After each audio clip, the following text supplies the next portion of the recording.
Let me also now introduce our guests who are joining us this evening. We have Member of Parliament from the BJP, Anurag Sharma. We have spokesperson of the Congress Party, Dhirendra Pratap Singh. We have Member of Parliament from the TMC, Dr. Santanu. We have political analyst Pratim Ranjan Bose. Good to have all of you on the broadcast with us. Dr. Santanu, let me begin with you first. As I said, it was a day yesterday when the country was seeing this as a milestone, a historic day, India getting its first tribal president. But for the opposition, it was very embarrassing. One, there was cross-voting. And second, more importantly, was the position taken by the TMC. So I want to begin by understanding from you, why did the TMC decide to abstain as far as the vice president elections were concerned?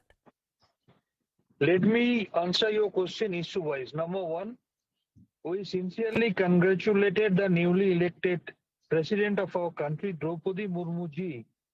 But again, we strongly condemn the way it is being portrayed that BJP is a pro-Dalit party. We have cited several examples. In Gujarat, this very Narendra Modi ji, when he was the chief minister, 94% children of the Dalit families were malnourished. In Madhya Pradesh, crime on Dalit has increased by 25%.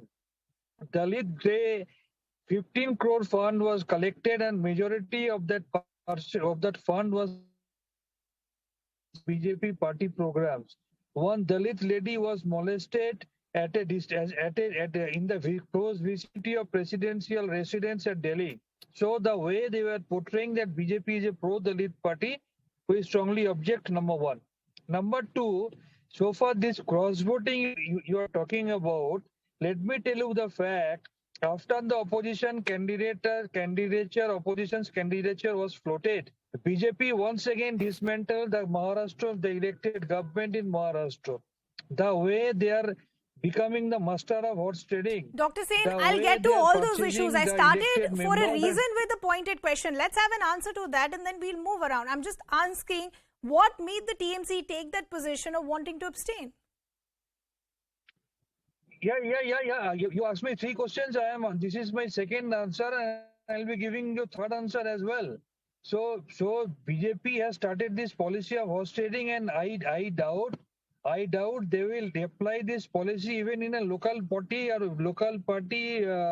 election, or even a club election. They will try to do horse trading. This has become a common practice.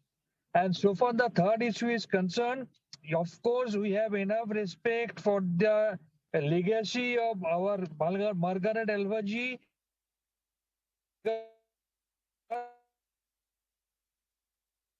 Okay.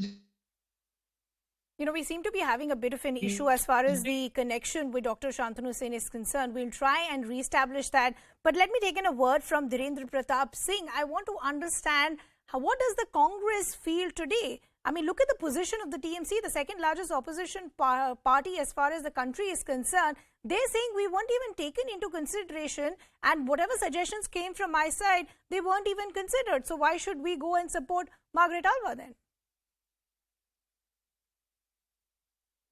In fact, the Congress has declared their support to Shri Yashwant Sinha ji, and meanwhile TMC backed out.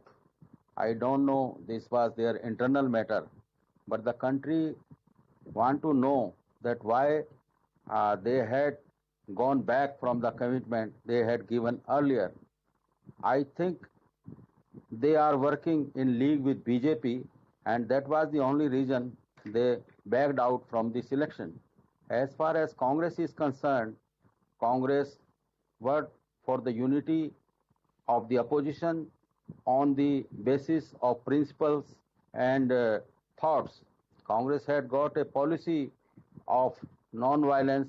Congress has a policy. No, all that is fine, sir. If you want to take on the BJP as a united opposition for 2024, if you don't have consensus among yourselves, how do you plan to stand united to take on a behemoth like the BJP? So I'm trying to understand, where did the communication go wrong? The TMC is saying we weren't even considered, so we thought it was better for us to abstain. But that leaves you in a very awkward position, because you all need to be on the same page if you want to have a united opposition for 2024.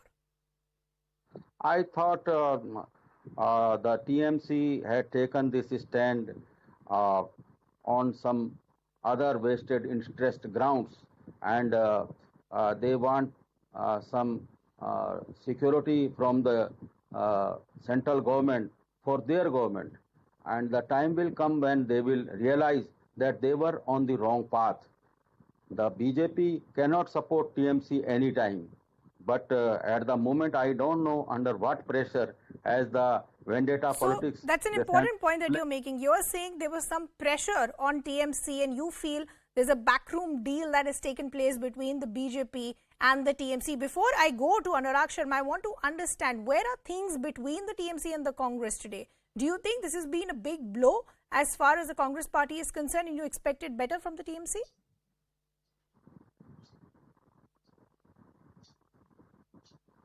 Dhirendra Pratap? Yes, there is no doubt in that.